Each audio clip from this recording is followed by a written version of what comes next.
Good morning সবাইকে। সবাই কেমন আছে? আশা করি সবাই ভালো আছে, আমিও ভালো আছি। এখন চলে যাবো ডাক্তারের কাছে, তার জন্য দেখো আমি রেডি হয়ে গেছি।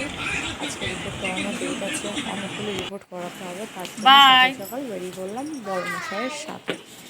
দেখতে থাকো, আমরা এখন যাই। টাটা।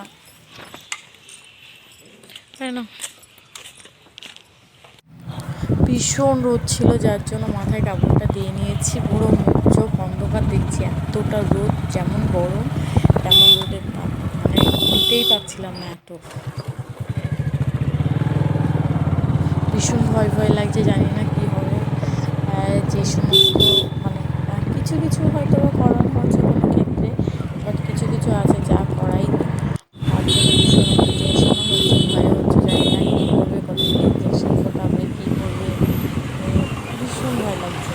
সবাই তো বলছে কিছু হবে না, কিছু হবে না। কিন্তু আমরা আগে যেহেতু করিনি, সেহেতু সবার মনে সব একটা ভয় থেকেই থাকে। তো বেসিক্যালি আমারও সেরকম একটা নর্মালি ভয় রয়েই আছে। দেখো দেখতে দেখতে আমরা পৌঁছেই গেলাম সেখানে, যেখানে হবে মানে দেখি গিয়ে কতটা কী ভিড় আছে, কত সময় লাগে, আমি কোনো কিছুই জানি না। চলে যাচ্ছে এখন কাউন্টারে, কোথায় কী করবে সেই সময়টুকু আমাদের আছে, তার জন্য গিয়ে দেখা যাক কতটা সময় ওয়েট করতে পারি।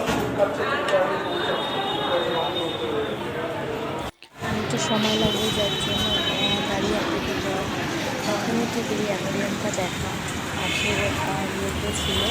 দেখতে ধরে দেখতে লাগলো, গল্পগুলো আমি একটু যাই, প্রায় মাছগুলো দেখতে ভীষণ ভালো লাগছিলো। মাঝখানে ছিল ভোলেনাথটা, এত সুন্দর লাগছিল কাছ থেকে মূর্তিটা, মানে কি বলে বলে বোঝাতে পারবো না।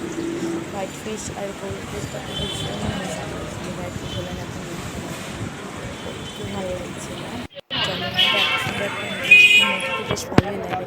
দেন এখানে আমরা আবার চলে আসলাম অন্য রিপোর্ট করতে। এখানে বড় ইয়ে করছে, স্লিপ নিচ্ছে, ওখানে অনেকটা ভিড় ছিল, তার জন্য এখানে তাড়াতাড়ি করে আবার রিপোর্ট যেহেতু আজকে দেবে না, তার জন্য বেরিয়ে আসলাম। আসার ছেলের জন্য নিয়ে আসলাম, যেহেতু অনেকটা সময় কাটিয়েছি, ওকে বাড়িতে রেখে গেছিলাম, এটা দেখে একটু খুশি হয়ে যাবে, তার জন্য বললাম যে আপাতত এটা নিয়ে চলো, ও বেশ খুশি হবে এটা দেখে।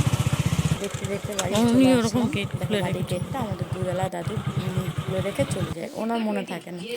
দেখো হাতে সুই ফুটেছে, কতটা ব্যথা লেগেছে, ভীষণ ভয় করছিল, বিশ্বাস করো। জানি না আগে গিয়ে কী হবে, যা হবে দেখা যাবে। যাই হোক, আজকের ভিডিওটা এখানে শেষ করলাম।